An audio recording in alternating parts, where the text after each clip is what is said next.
day, countless radio signals float unseen through our airwaves. Many of these originate from the airline industry, the military, police, fire, and rescue. But then there are other signals. Their source is unknown, they're barely detectable, and their message is dangerous.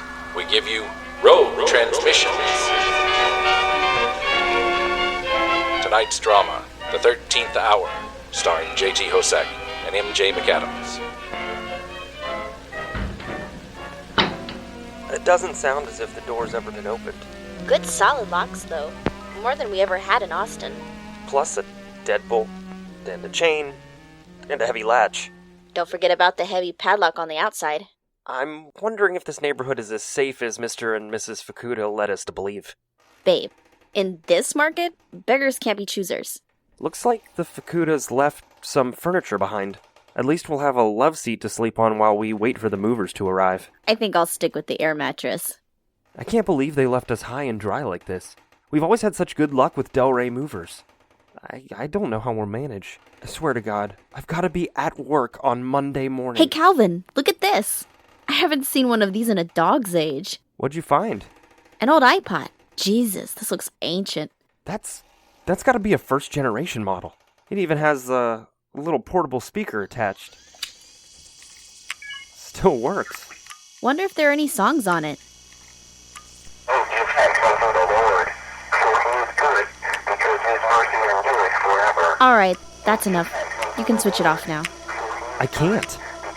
The power button isn't working. How is it playing? It looks like the battery's dead. Unplug the speaker. I did. We shouldn't be able to hear it, but it's still playing.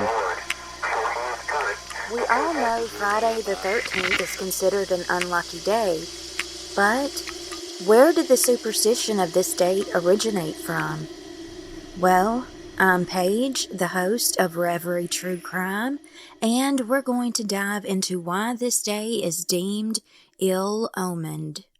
One of the eldest origins is said to come from a Norse myth that took place at a banquet in Valhalla.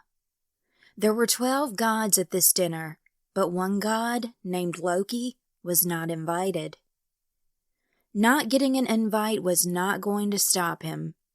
Loki crashed the party, which made him the 13th guest.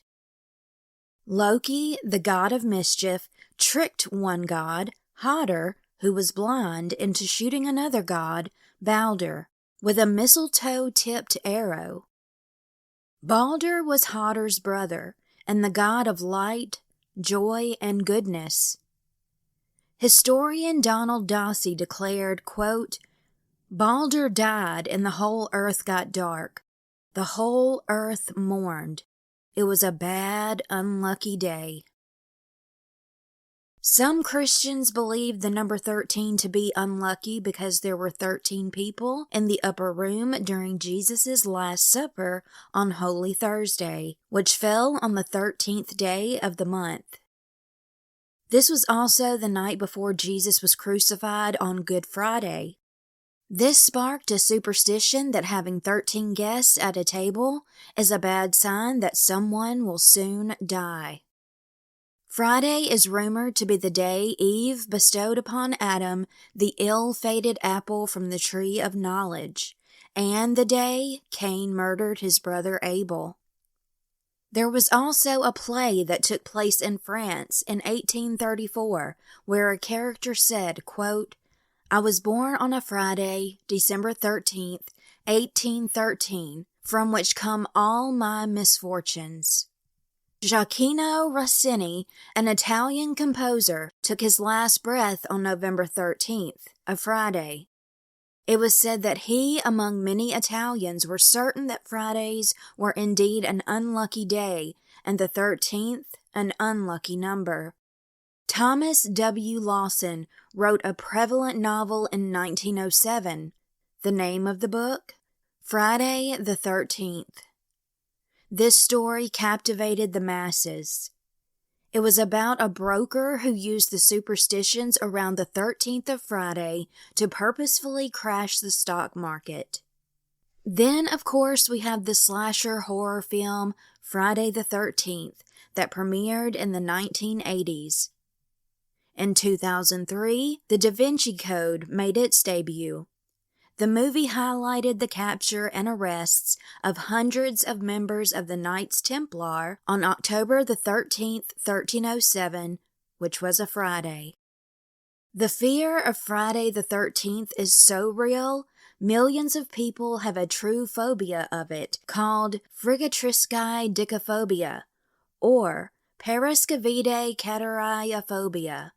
Friggatriscae dicophobia refers to Frigg, the Norse goddess of wisdom, and Friday is named after her. The Greek words triskaidekaphobia means 13. Parascavide cataraiophobia comes from the Greek word parascavide, which also means Friday, and decatarai is a way to say 13. The fact that millions of people have this very real phobia, businesses do not do well on Friday the 13th. Airlines especially do not do well because many people refuse to fly on that date. Triskaidekaphobia is the fear of only the number 13. You may notice that many buildings, such as hotels and hospitals, for example, do not have a 13th floor. Some airports do not have gates that are numbered 13. Is this superstition all in our minds? Have we been conditioned to fear Friday the 13th because generations before us have?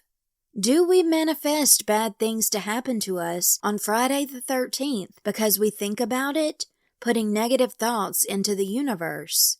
Or maybe Friday the 13th is the unluckiest day of all, and we should all stay inside where it's safe. Except one man, Daz Baxter, did just that in 1976 because he was truly afraid of Friday the 13th. Well, the floor in his apartment collapsed. He plunged down 6 stories to his demise. Well, dear friends, try to stay safe wherever you spend your Friday the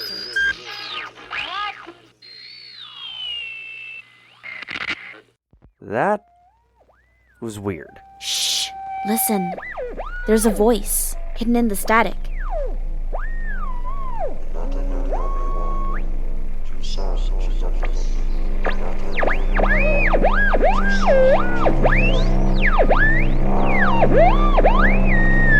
Good solid locks, though. That's more we ever had in Philadelphia. We've never lived in Philadelphia. Austin. I meant Austin. Speaking of locks, we've got a deadbolt, and a chain, and a heavy latch. Don't forget about the heavy padlock on the outside. I'm wondering if this neighborhood is as safe as Mr. and Mrs. Fukuda led us to believe. Babe, in this market, beggars can't be choosers. Looks like the Fukudas left some furniture behind. At least we'll have a love seat to sleep on while we wait on the movers to arrive. I think I'll stick with the air mattress. I can't believe they left us high and dry like this. We've always had such good luck with Delray movers. I don't know how we'll manage. Swear to God, I've got to be at work on Monday morning. Hey, Calvin, look at this. I haven't seen one of these in a dog's age. What did you find? An old boombox. Jesus, this looks ancient. I'm gonna say that thing was bought at Crazy Eddie's in 1984. I don't know what you're talking about. It still works.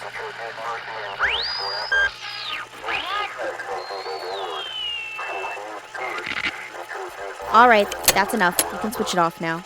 I can't. The power button isn't working. How is it playing? There's no batteries. It's not even plugged in. We shouldn't be able to hear it, but it's still playing.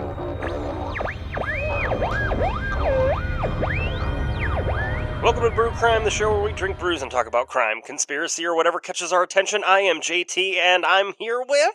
Freddy Krueger. Ooh, he's got the knives and the fingers. Or is it Jason? No, it could be Jason. I mean, it's up to you, man. You got a chainsaw? Not right now. Have a chainsaw? Oh, he had a big old... I have a machete. Who had a there machete? You go. Then you're Jason. There you go, Jason. Oh my gosh. It's Mike. In case you were confused. It is Mike. and we are here to do a very quick story for Friday the 13th from Rogue Transmissions. And today we're going to be talking about Sam Patch, and I call this the final leap. Born in Pawtucket, Rhode Island in 1807, Samuel Patch was born for limited greatness. He went to school for a while, but ended up a child laborer at a cotton mill as a spinner. He eventually moved to... Yeah. That sounds like fun. It does, doesn't it? So we run around in circles? No, his hands probably bled. Child labor. That's where you fall down when you run too fast in circles. That's usually me. He eventually moved to Paterson, New Jersey, where he started his own cotton mill with someone. They didn't name him. He was an Englishman. That's all they gave me. Why name them? I know, but it's just some colonial power. Jeez. It doesn't matter. The business failed because his partner, not surprising, left with the funds.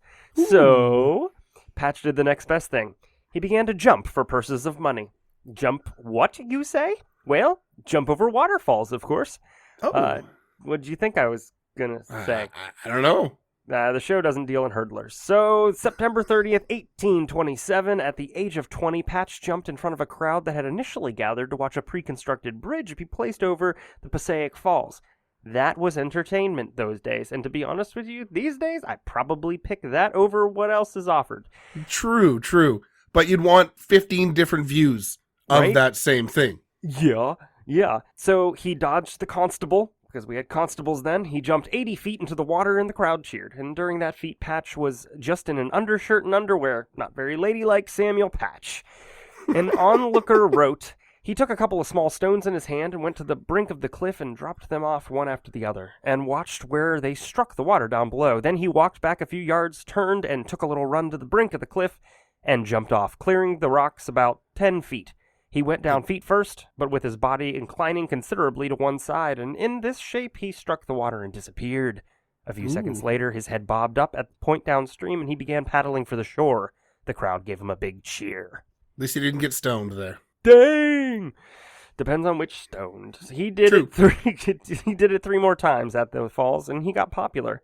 Newspapers covered him, calling him, quote, Patch, the New Jersey jumper. Oh my. In August of 1828, he jumped in Hoboken, New Jersey. The jump was almost 90 feet above the water, and 500 to 600 people were there to watch. He leapt and rose a few seconds later. We don't think that all of his jumps are recorded, but the following season, the country waited for him to announce his jumps, so we're thinking he probably did a good chunk of them. Sounds like it. And also, people, get a life. I know. After 2 years of jumping ships, masts, and yardarms, pressure increased to make a more daring jump. In October of 1829, he accepted an invitation to jump Niagara Falls. Ooh, that sounds like a bad idea. Yep, Patch was to be part of a... Well, it doesn't go the way you think it's going to go. Canadian or American Falls? It's a great question. I'm guessing American, and you'll know why in a second, because there was other entertainment than just him. He was going to be part of a series of exhibitions organized to attract business to the Niagara frontier. They were going to blast massive parts of rock from the face of the falls with gunpowder. A real crowd pleaser, I'm sure. Ooh. And they were, and they were also sending a schooner called Superior crashing over the falls. Patch, though, he was going to be the main attraction. No pressure. But before we get to the jump, let me describe the schooner situation, because that was the ultimate boner kill. To those above the falls, the ship began to appear quite small but visible. As it neared, its 2 masts became more visible. It moved swiftly, bouncing violently in the rapids. The masts were torn away with a loud crash. Now adrift without direction, it was carried by the current, bouncing over successive rapids. Unexpectedly, it was carried too far from shore, became trapped in the whirlpools, and struck a rock broadside, where it remained, hung up, between Goat Island and the shore. It never went over the falls. Anyways, he was set to jump from a 125-foot ladder just below the cliff near Goat Island. The jump was rescheduled when the ladder had a 15-foot piece break off. So Patch had kind of put together an actual outfit. He now has, it's a mostly white costume with a black tie around his waist. He was a big fan of wet t-shirt contests. He joked that he couldn't jump or he might get wet.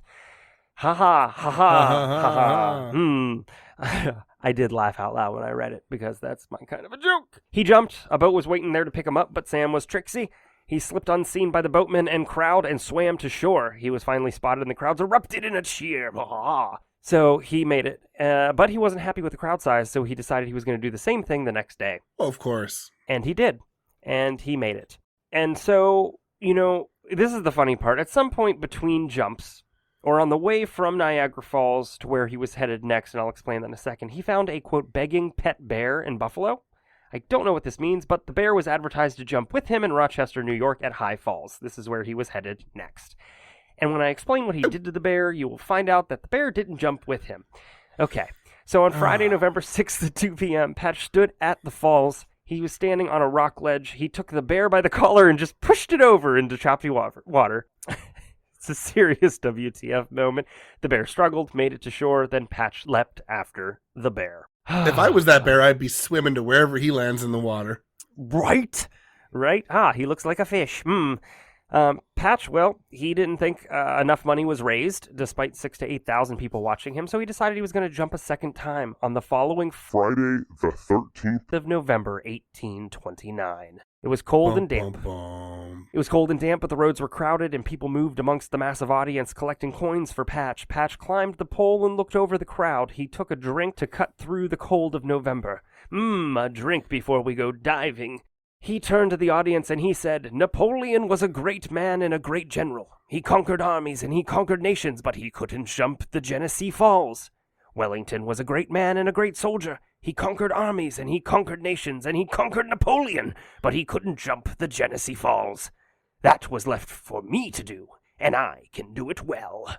I don't think Napoleon knew about the Genesee Falls. No, probably not. And also, what the fuck? Like, what is he going on about? Most of the speech, the crowd couldn't even hear over the falls, but the motto of Sam Patch was well known, and this made me laugh. Quote, some things can be done as well as others. Oh my God. Isn't that great? It's like, you know what? I'm gonna under promise and over deliver. Under promise and under deliver. Yeah, right. So he concentrated, and then he leapt into the air. His usual posture broke, and people said they saw him shift to the side, possibly start flailing for some control. He slammed into the river with an audible smack. The crowd still The crowd still expected Patch to come up. Bless their hearts. So seconds passed into minutes, and the crowds realized that Patch, well, he was probably dead. Boats went looking for him all day and into the evening, and they couldn't find him. Months passed, and Pat was found on St. Patrick's Day the next spring. A hired hand near the mouth of the river broke the ice to water the horses. He ran back to the house and brought back men who placed the body on a sled. The body was identified by the white pants and black scarf around his waist. Oh my. I know. He was buried in the northwest corner of the Charlotte Cemetery, not far from where he was found. His grave was later marked by a wooden board that said, quote, Sam Patch, such is fame. Oh my. But you know what? Even Nathaniel Hawthorne, the author, wanted to go see where he jumped to his death. He became a part of the folklore of upstate New York. And I'll end with a poem written by Ariel, whoever that is, in November of 1929. Ariel? Come on, she lives under the sea. Well, yeah, yes. So it probably sounded like... Now, last eventful scene. We see Sam at the Falls of Genesee. By invitation here he came, flushed high with triumph, crowned with fame. The day is fair, the crowd is great, the thundering torrent seems to groan, that it must human conqueror own. The moment comes, the people cheer and call for Sam. Sam Patch is here, but why that cloud upon his brow? Sam never looked so strange as now. He gazes down with visage pale, as if he'd pierced the future's veil. He looks around on earth and sky, as though he bade the world goodbye. He takes his kerchief from his neck, and barely can emotion check. Here, Tom, he said, you bear on this to my poor mother Sam's last kiss. He jumps. He sinks. The waters roar above him, and he's seen no more. And as their breath the people catch, they sigh, alas, brave, foolish Patch. And that is Sam Patch and his final jump. And that's Brew Crime. Thanks, everybody. Thanks for tuning in.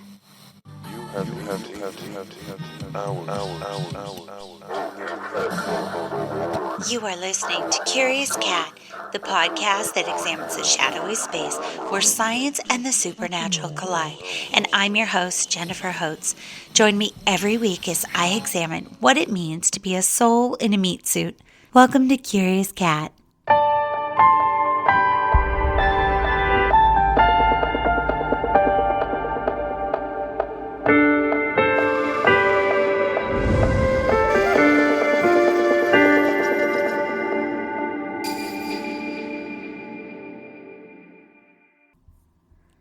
I've been compelled to track this mystery since the first foot washed up on the shores of a Canadian island more than a decade ago. Recently, though, when a doctor professed to solve the mystery once and for all on TikTok, I scratched my head. When I Googled the Salish feet mystery, my stomach churned thinking of the people, maybe as many as 21 as of this recording, who passed away and part of them washed up on the coastlines of Washington State and British Columbia. These are real people that lived and died, and in all other tellings of it, that's been missed. There's a cluster of picture-perfect islands, just a hair west of Washington State, the shape of breadfruit. One glance at the map and your brain fits the chain of islands into the greater landmass like a missing puzzle piece. Known as the Gulf Islands, they broke apart and drifted into what is now the Salish Sea, the Strait of Georgia, and the Strait of Juan de Fuca. These islands are lush with old-growth evergreens, wildflowers, high cliffs, sandy bluffs, inlets, and wide-open meadows. They hold secrets, too. Abandoned homesteads, forgotten campgrounds, even the remnants of one long-forgotten cult whose leader died with the knowledge of where he'd buried gold coins in mason jars. That cult leader is Brother 12, and the place that may still hide the treasure is Valdez Island. As a crow flies, the Gulf Islands are close to busy urban centers Vancouver, BC, and Seattle, and just around the horn from fancy, regal Victoria, where visitors stroll famous garden grounds and sip tea. Jedediah Island is the largest and most diverse of the chain of over 30 islands. It's a marine park, popular camping and kayak destination, jokingly referred to as Club Jed because of its luxurious space by residents of nearby La Squida Island. This special place has never seen a logger saw blade. Once owned by a single family, when it was at risk of being resold, citizens of the U.S. and Canada interceded, buying the entire property, and have made it available to the public for camping, kayaking, and other outdoor activities. Visitors hike through old-growth forests, and at Home Bay, they find an abandoned farmhouse, a herd of feral sheep, and one aging strawberry-colored horse, all remnants of the former owners. On the 20th of August in 2007, a girl was visiting Jedediah Island with her family. As she explored the coastline, she came upon a size 12 Adidas shoe. The white and blue mesh hid the remains of a man's right foot.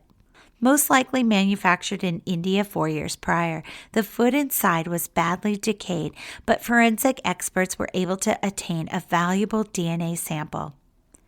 6 days later, on Gabriola Island, also part of the Gulf Island chain, a couple walking along a popular, busy beach trail discovered a man's right foot in a size 12 white Reebok.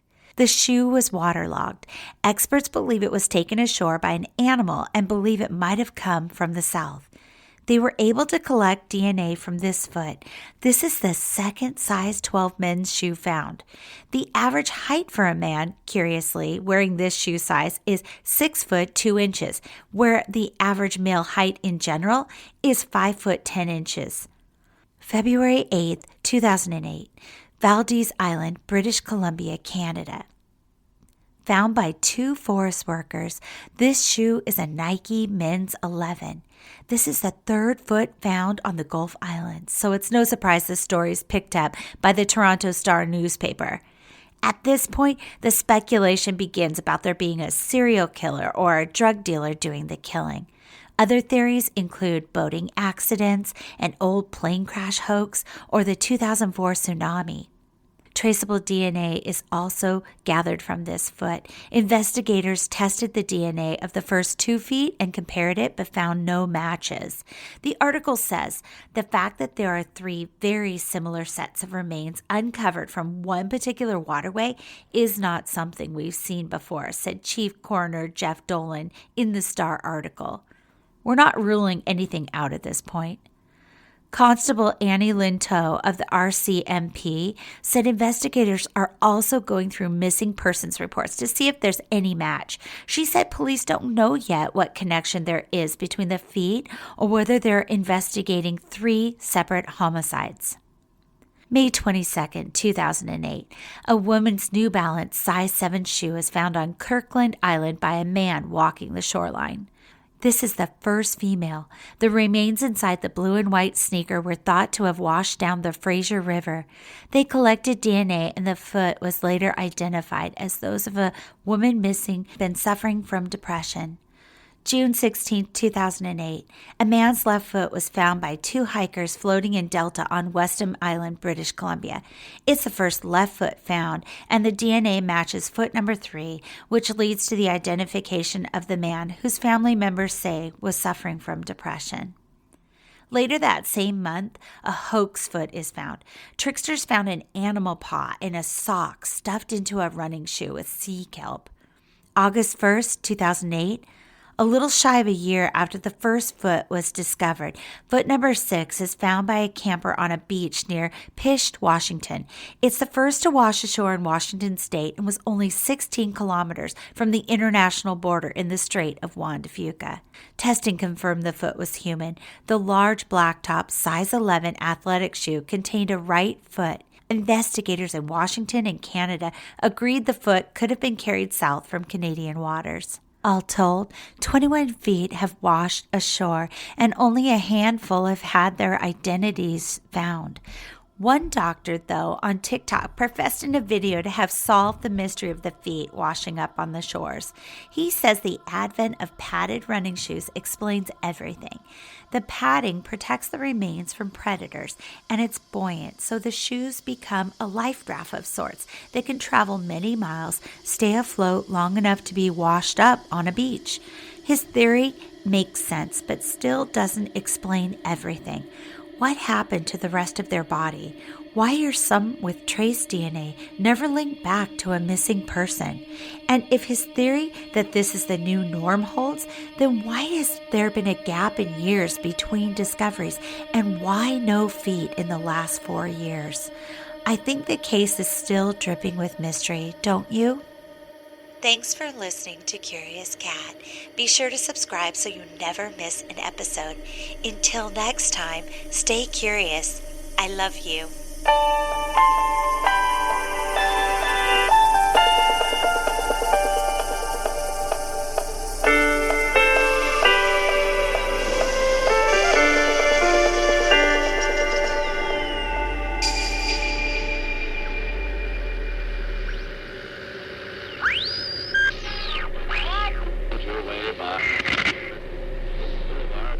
That was weird. Shh. Listen, there's a voice hidden in the static.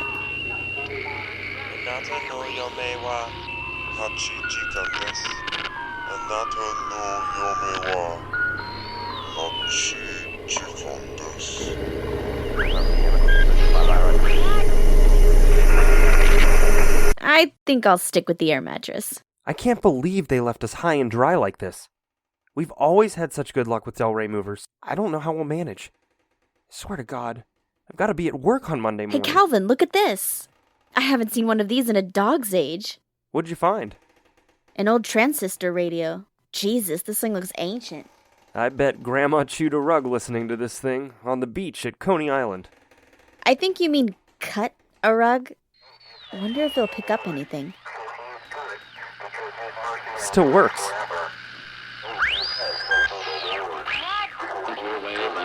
All right, that's enough of that. You can switch it off now. I can't. The switch isn't working. How is it playing? There aren't any batteries in it. We shouldn't be able to hear it.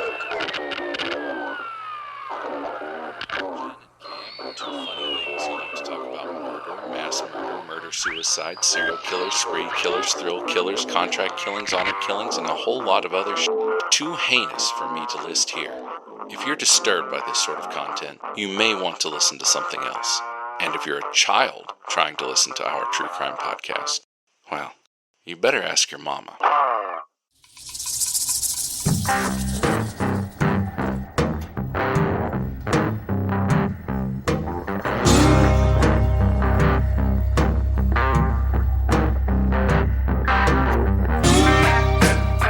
Cam, how you doing today? You ought to know, girl. We've been recording all morning, so... They don't know that. Well, people, if you can't tell, we've been recording a batch of episodes today. We just finished that one about that nut job who killed that poor girl in the sleeping bag. Jeez, I just can't. Cam, I can't get over how many times her poor body. And the photo when the cops unzip the sleeping bag. No. But let's not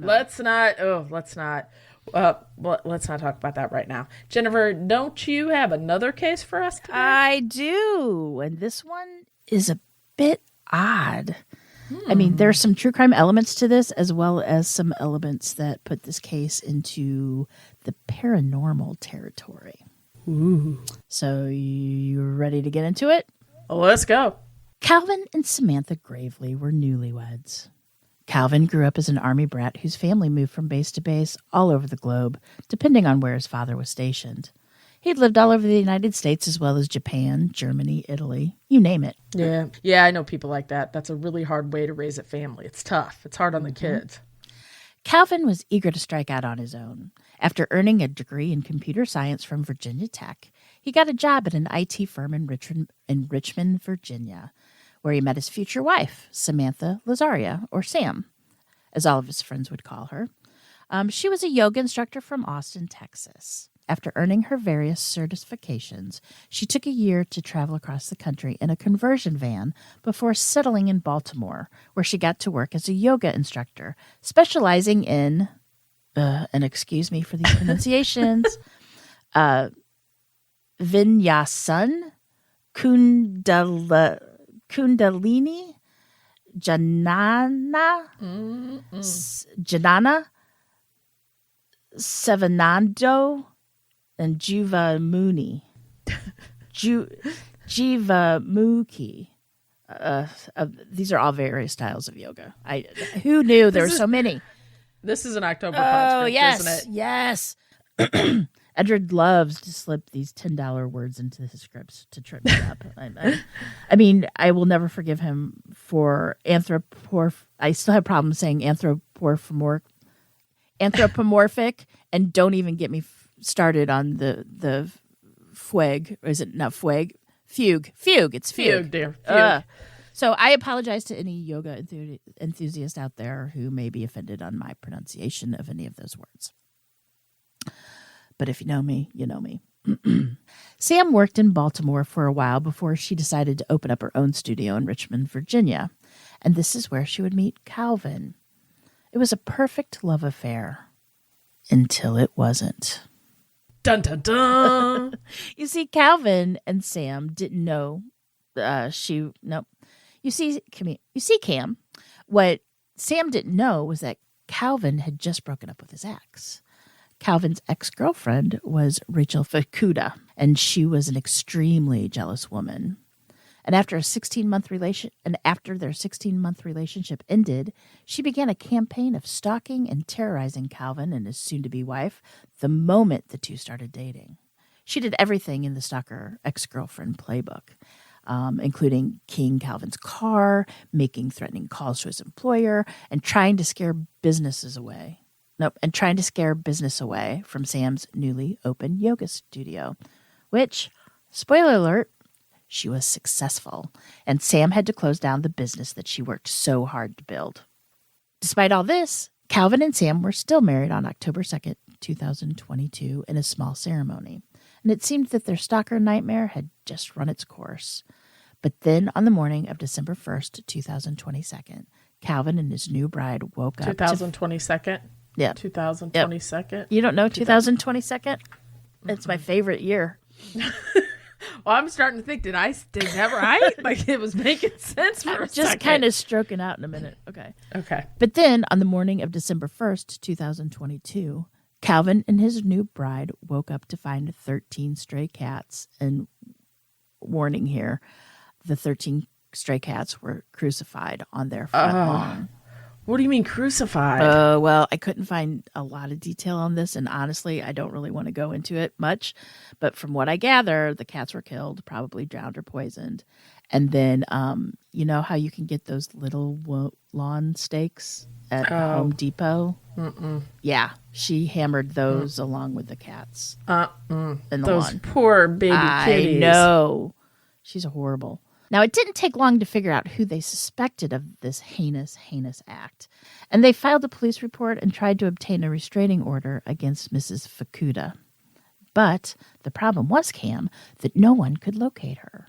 And it seemed as though she just disappeared. And so rather than wait around for legal machinery to do its work, Calvin got a job at a company in Sam's old stomping ground in Austin, Texas, and the two packed up their lives and drove halfway across the country. However, they would never reach their new home in Austin due to a fatal car accident.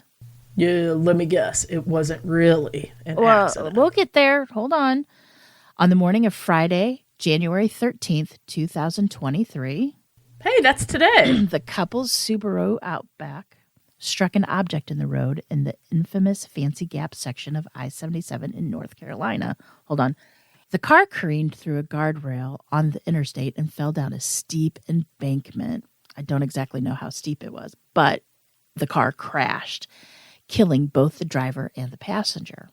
Police, while investigating the wreck, found that the car's brake lines showed signs of having been tampered with. No, so you think the ex-girlfriend? Yep. Rachel Fukuda, whose whereabouts are still unknown, is heavily suspected in having tampered with the brakes, which surely was a contributing factor in the fatal incident and the fatal accident. Wait a minute. Isn't Fancy Gap near Charlotte, North Carolina?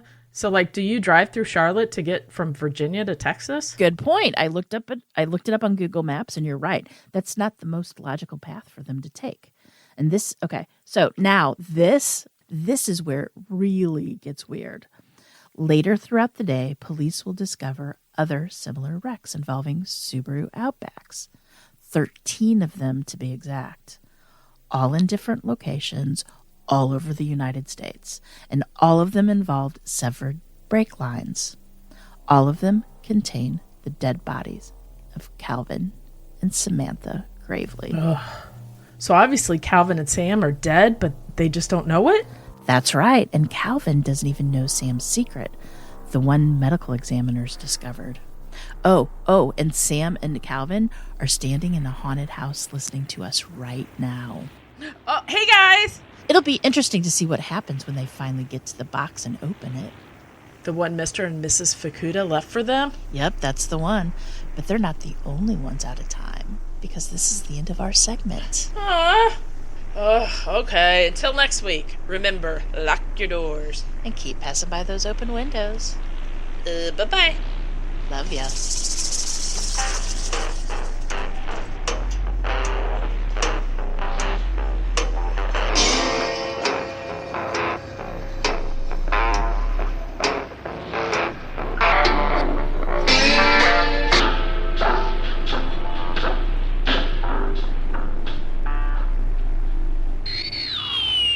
That was weird. Shh. Listen, there's a voice hidden in the static.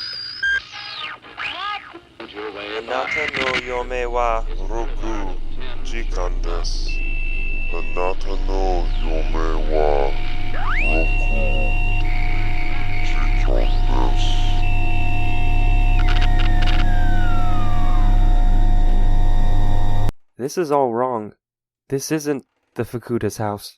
This is an abandoned truck stop in the Pacific Northwest. Looks like the Fukuda's left some furniture behind. At least we'll have a love seat to sleep on while we wait on the movers to arrive. I think I'll stick with the air mattress. I can't believe they left us high and dry like this. We've always had such good luck with Del Rey movers. I don't know how we'll manage. I swear to God, I've got to be at work on Monday morning. Hey, Calvin, look at this. I haven't seen one of these in a dog's age. What'd you find? An old radio. Jesus. It's as big as my dad's liquor cabinet. Solid wood, too. You'd get a hernia trying to move it. Still works. All right, that's enough of that. You can switch it off now. I can't. The switch isn't working. How is it playing? It's not even plugged in. You have 6 hours to live. You have 6 hours.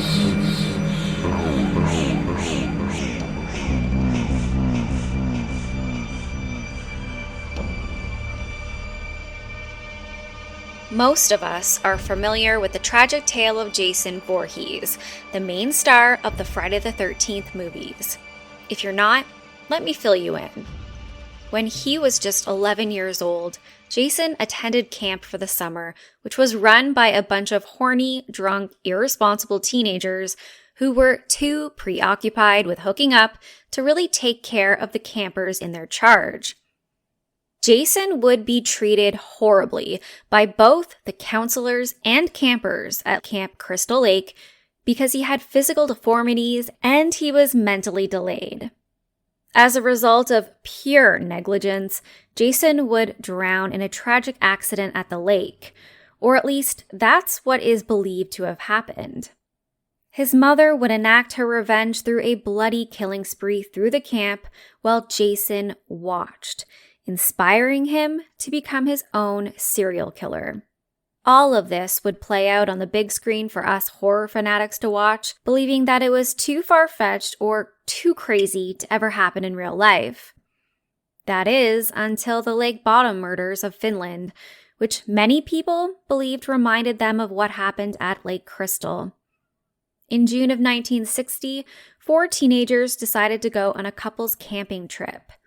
There was Mela Bjorklund and Anja Maki, who were both 15, and their older boyfriends, Seppo Boisman and Niels Gustafsson, who were 18.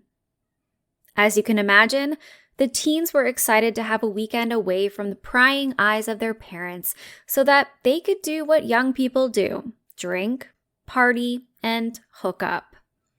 They decided that they would share one tent so that they had less items to carry with them to their makeshift campsite. Hopping on their motorcycles, they took the short drive out to Lake Bottom, which was known to be a popular tourist destination, particularly for those looking for a scenic and comfortable place to camp. The first day that they arrived, they went swimming and drank beer. That evening, the girls were feeling tired from the day's events, so they decided to turn in a little bit early. They headed inside the tent and went to sleep. The boys decided that they would stay up a little bit later to drink and fish, so they stayed awake for a few hours longer before joining the ladies in the tent. That night, everything would go wrong. On June 6th, a bloody discovery would be made. 2 young boys were walking around the area of the lake to do some bird watching when they spotted the tent, which appeared to be collapsing on itself. They noticed a blonde man walking away from the area of the tent, so they kind of shrugged it off, thinking that the man may have just been, setting up his area or maybe taking down the tent. A few hours later, a father and son would be at Lake Bottom fishing when they also spotted the tent in the distance. This time, no one was near the area, and the father was concerned that maybe someone was hurt or had been robbed, so he walked over to the tent to check inside. There, he discovered the 4 bloody bodies of the teenagers. He grabbed his son and ran back to the town for help. While the man and his son were getting help, a jogger was doing a lap around the lake, and they saw the damaged tent as well. It looked like the poles had been broken, and there was a giant rip on the side. This man decided to poke his head inside the tent, and that's when he also discovered the bloody mess, and he went to get help too. When the police arrived on scene, they discovered the battered bodies of the 4 teenagers. Miraculously, one was still breathing, even though he had several gashes to his body and face, and he was bleeding profusely. Niels Gustafsson was rushed to the hospital, where he would be lucky enough to survive. His girlfriend and his 2 other friends were not so lucky. They had been stabbed and bludgeoned to death, with Niles' girlfriend, Mela, receiving the brunt of the attack. She was stabbed hundreds of times and was discovered nude from the waist down. For some reason, this unknown assailant had focused much of his anger and aggression on Mela. It was a disturbing crime scene. Investigators speculated that the murders happened sometime between 4 a.m. and 6 a.m., and that it was a surprise attack. The killer would have attacked them from the top while the campers were still sleeping, destroying their tent. Then they would have stabbed them and bludgeoned them with an unknown object, though the murder weapons would never be found. When the lone survivor of the attack, Niles, recovered in hospital, he was immediately interviewed to find out what he knew. Unfortunately, he had no memory of anything other than seeing a man dressed in black with bright red eyes. That was the last thing he saw before everything went dark. This alone wasn't very helpful to the investigation, so Niles would undergo hypnosis. Using the information Niles provided while under hypnosis, police were able to create a sketch of the suspect. The photo is terrifying. The man in the drawing has intense daggers for eyes that look absolutely menacing. Over 4,000 people were interviewed. However, no suspect was identified. Still, the one name that kept coming up by townspeople was Carl Valdemar, a local kiosk owner. It's alleged that he was an angry, aggressive man who hated campers and tourists. He would quite literally cut down people's tents and throw rocks at them to get them to leave the area. It's also alleged that he would put razor blades in apples and give them to people that he wanted to go away. So much of the town thought that he was so aggressive, he could have done the killings, to the point that police decided to investigate his property. They found a well that had been recently filled in with dirt, and they thought it was kind of suspicious. Maybe he had buried the murder weapons or belongings of the victims. When they looked, nothing was ever found, and he did have an alibi for the night that the teens were killed. His wife had said that he was at home with her. An unoriginal alibi by all accounts, but an alibi nonetheless. In a strange twist, Valdemar would throw himself in Lake Bottom, the same lake the campers slept next to. He would literally drown himself, which is basically an unheard of way to take your own life. He would leave behind a letter that confessed to the killings. As for his wife, on her deathbed, she confirmed that she believed her husband was the killer. He was an angry, violent man who would go to any length to keep tourists away. She said that she had lied about his alibi, as he had threatened that he would kill her if she didn't go along with his plan. Sounds like a case closed, right? Well, the police weren't so sure, so they basically dismissed it. There would be several other names thrown around the years, but none as surprising as the one in March of 2004, almost 44 years after the slayings. Surprisingly, Niles Gustafsson, the lone survivor of the attack, would be arrested after new forensic tests were done on the shoes that he was wearing that night. The blood of the 3 victims would be found on these shoes, but there was no blood of his own, meaning the police believed he was wearing the shoes when he killed the 3 teens. He only injured himself to make it look like he was attacked as well. Niles' girlfriend, Mela, was also the one who was most viciously attacked, and the only one who was found nude from the waist down. A witness had described hearing an argument that evening between a man and a woman, so police were now alleging that this is the reason Mela was subjected to overkill. He was angry with her, jealous perhaps. However, there was not enough evidence to back this theory up, so the case against Niles was dismissed. The Lake Bottom murders are still very much unsolved, and the idea that there was a madman walking around the area that evening looking for campers to kill, well, that theory is still on the table. Who was that blonde man that the 2 boys saw near the tent on the morning that the bodies were discovered? And who is the man in the sketch that Niall claims to have seen right before the attack? Was it random? Was it targeted? We don't know, and we may never know. But one thing is for sure. Camping is at the very bottom of my to-do list next summer.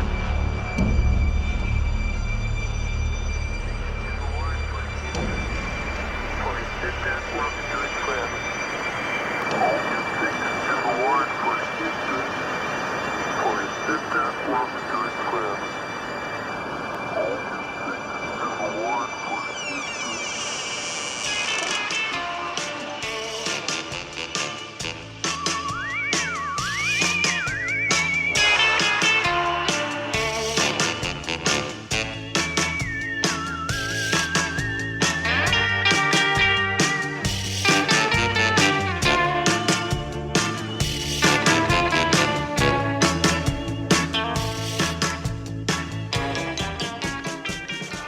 Hi, I'm Emma. I'm Tash. And I'm Becky, and we're from Spine Chillers and Serial Killers, the true crime paranormal comedy podcast. And those are not 3 words you generally put together. But there we are. There we are, we did. We did indeed. So, girls, what's one of my biggest fears? Orange food. Don't say it ain't true because we know it is. I'm not a fan of the orange food. This is true, but that wasn't the answer I was looking for.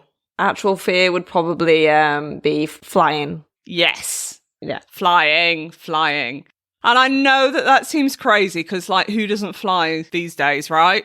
I mean, it is mad, yeah. Because actually, it's one of the safest modes of transport, isn't it? That's what they say, but it's too high and it's too fast for me. So, I tell you what always baffles me about flying, just a little side note, is how you'll be in a plane that's going super, super fast, but then, like, there's also, like, a fly that can fly around the plane. That's crazy, isn't it? You mean a fly inside a flying machine, like an Inception flying? Okay. Like it's flying twice. Yeah. See? I wasn't wrong. It is weird, isn't it? Yeah. Yep. See, it's all wrong. It just defies the laws of physics. It shouldn't be able to fly, and I don't want anything to do with it. I do realise that everybody flies in the whole entire world except me. But would you catch a flight on a Friday the 13th? I'd rather not. I'll be honest, I wouldn't even think about it. I'd be like, yeah, okay. It wouldn't even cross my mind. Is that the wrong answer? Well, the passengers of the Uruguayan Air Force Flight 571 didn't give it a second thought, a bit like you, Tash. But maybe, just maybe they should have done. The plane carried 45 passengers and crew and was flying from Uruguay to Santiago in Chile. Most of the passengers were part of the Old Christians Club rugby union team, and the other passengers were all their family and friends. The inexperienced co-pilot thought he was closer to landing than he actually was, and he didn't read his instruments correctly, as they were, in fact, another 60 to 70 kilometres away.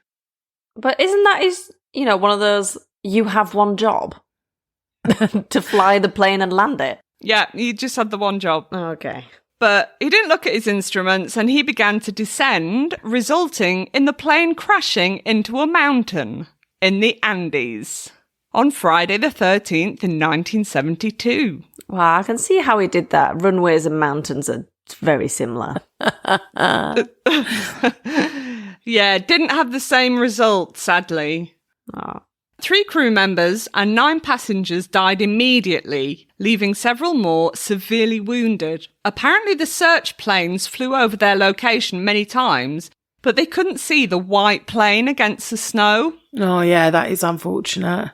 It is. It's not the kind of colour coordination you want, really, is No. it? So during the next 72 days... I mean, that's insane, right? I mean, it's a hot minute, isn't it? The survivors suffered from extreme weather, starvation, and even an avalanche that killed a further 13 people. Oh my God. That's another 13 in there. So how did the others survive so long, you might wonder, with no food?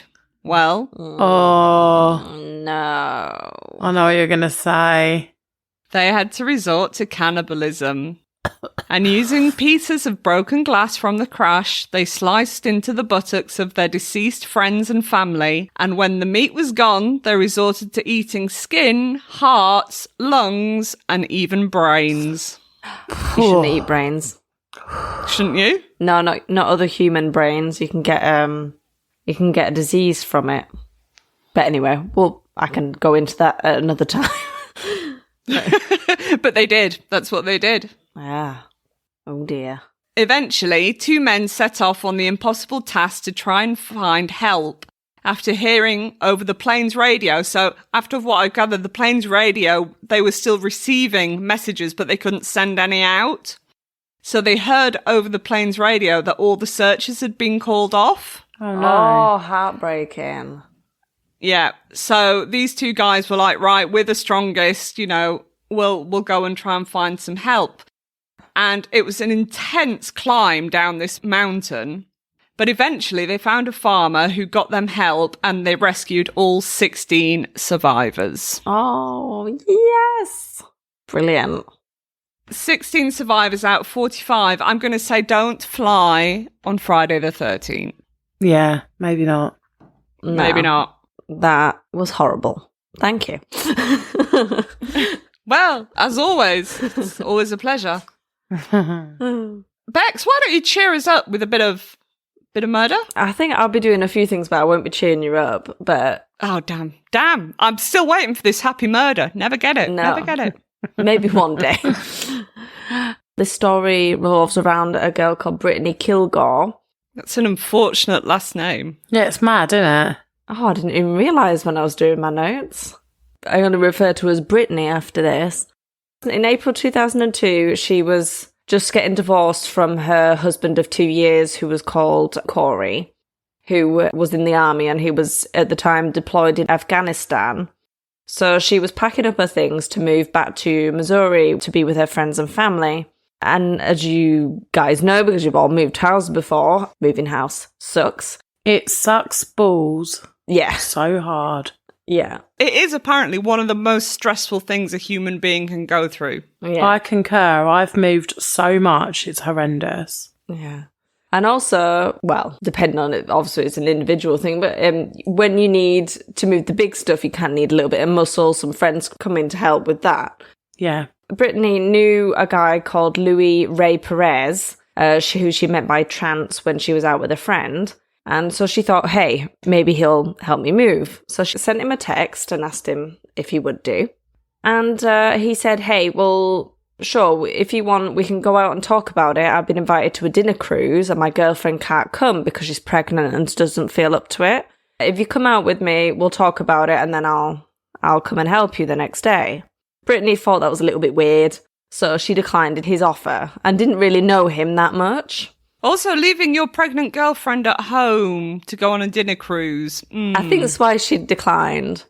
Yeah, that's weird. Yeah. Louis said to text her if she changed her mind. He later texted her and said, come party with me tonight and you'll have 5 guys there in the morning to help.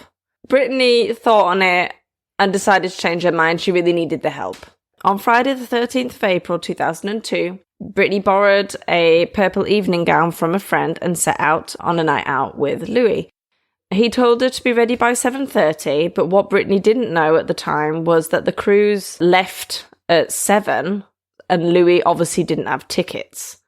And Louis was also in a dominant, submissive BDSM relationship with his 36-year-old pregnant girlfriend, Dorothy Maraglino. He was the master, while Dorothy was his mistress, and their roommate, 25-year-old Jessica Lopez, was their slave. So that's kind of what's going on at their house. Okay. It's like, bring out the gimp. Yeah, the roommate is the slave. I can just imagine her crawling around on the floor. I don't know if that's what they really do. And he's like the dominant over his 2 like girlfriends. Brittany, I think she had a bit of a funny feeling about it, and she sent Louis' number to a couple of her friends saying that she was going out with him. And 10 minutes later, one of Brittany's friends received a horrifying text message just saying, help. Oh, God.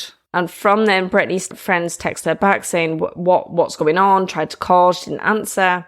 And then Brittany eventually texts back saying, hey, I love this party, it's so good. And they're like, pick up. And she's like, no, don't worry, I'm okay. Her friend group thought it was very suspicious. So what happened to Brittany? So they went to Dorothy's house instead of this cruise. I don't know what he said to her to get her to go there, whether he said that he'd forgotten something or whatever. But their house was less than 5 minutes away from Brittany's house. It's unclear how they got Brittany to get out the car, but what they think happened is this. She was either tricked or physically forced into the home. It's also possible that Perez used his AR-15 assault rifle to threaten her into compliance. Soon after entering the home, Brittany was ambushed, handcuffed, and subdued with an electric stun baton. Oh, flippin' heck! The stun baton was capable of projecting up to 1 million volts, making it nearly 20 times more powerful than tasers typically used in law enforcement. That's a bit much, innit? Yeah. And you see tasers, people go down straight away. Poor thing. Yeah. Yeah. Brittany was taken to the basement where she was restrained and abused. What exactly was done to her was not known. Maybe this is for the best. But there is lots of circumstantial evidence to suggest that she was tortured and humiliated for quite a long time. Oh my God. Before she was eventually strangled to death. The next day, Brittany's friends dropped by and they realised that she never came home. So they reported her missing straight away to the police and gave the police Louis' phone number. Police came and knocked on Louis' door.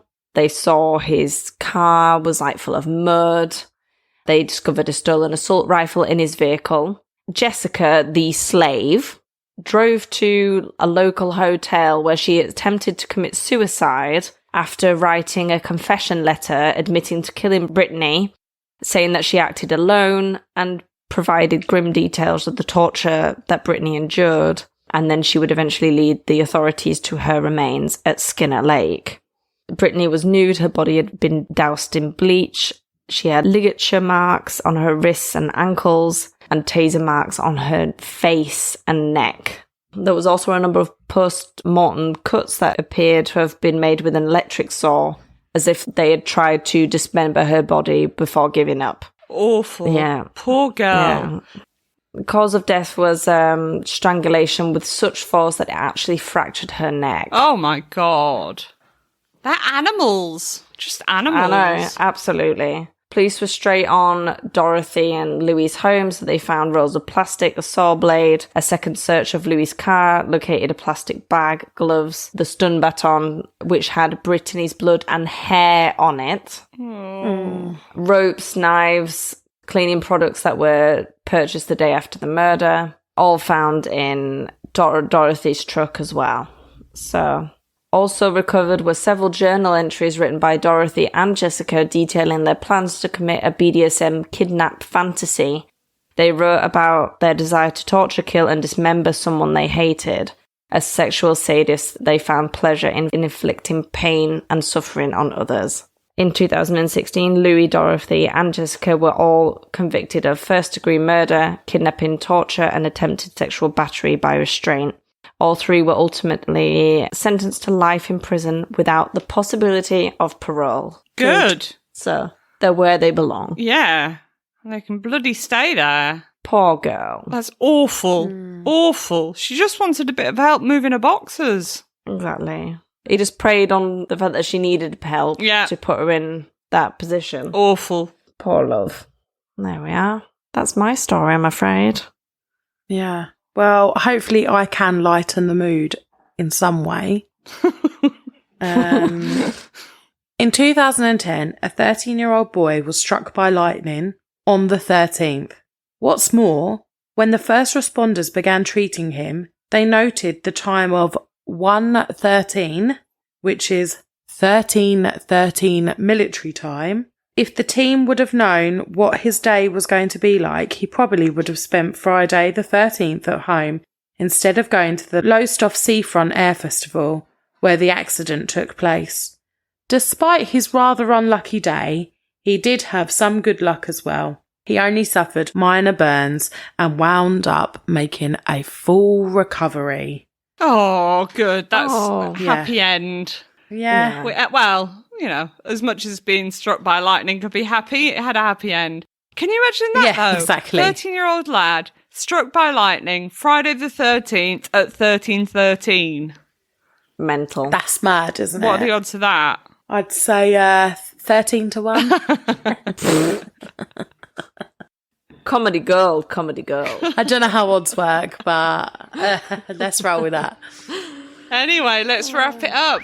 We hope you enjoyed our little Friday the 13th segment. Yeah. And catch us wherever you get your podcasts. Stay safe, guys. Especially on a Friday the 13th. Yeah, don't kill people. Definitely not on a Friday the 13th. And keep it weird. Always on the Friday the 13th. Bye.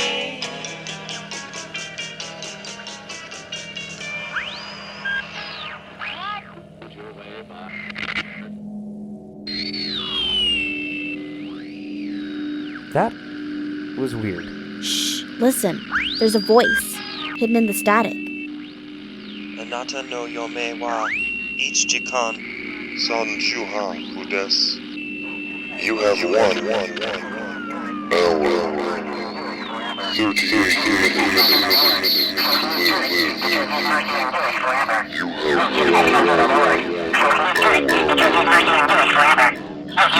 have Listen to me, Calvin. We always unlock the door and go on about how many locks there are, and we keep talking about the city we're moving here from. You mean Corpus Christi? I've never been to Corpus Christi in my life. No! We didn't come from there. We died. We hit an 18-wheeler driving over Fancy Gap in the fog. No. We drove off an embankment. I was driving, and it decapitated me. You died of a heart attack during the accident. This isn't the Viceroy truck stop. They shut it down after someone overdosed on heroin in the men's room, plus a deadbolt, and a chain, and a heavy latch. Don't you remember? You watched me die. I never told you, but I was pregnant with our... I'm wondering if this neighborhood is as safe as Mr. and Mrs. Fukuda led us to believe. Babe, in this market, beggars can't be choosers. Looks like the Fukudas left some furniture behind. At least we'll have a love seat to sleep on while we wait on the movers to arrive. I think I'll stick with the air mattress. I can't believe they left us high and dry like this. We've always had such good luck with Del Rey movers. I don't know how we'll manage. I swear to God. I've got to be at work on Monday morning. Now is when I find the radio. Except it isn't always a radio. Last time it was a child's record player, the kind that comes in a little briefcase. It was one with a picture of Hopalong Cassidy on it. Whatever that is. This time, it's a box. What kind of box? Dunno. It's small. About the size of a music box. It looks ancient, though. Japanese, judging from the characters. There's a handwritten note next to it. It's in Japanese, too. It says the 13th hour is upon us. I didn't know you could read Japanese. I can't. Oh, me and 46. Close to dying. Oh, me and 46. Close to dying. Oh. Turn it off. You can't turn it off, but I must always tell you to. The voice in the static. I don't hear it anymore. It kept telling us how long we have to live. It said we had 13 hours to live, but that felt like 1 billion years ago. And besides, we're already dead. We just don't know it yet.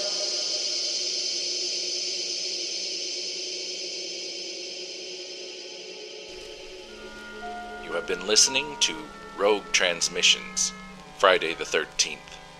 Rogue Transmissions was produced, edited, and directed by J.T. Hosack and Edward October. The 13th Hour was presented by Octoberpod and written especially for Rogue Transmissions by John Iger.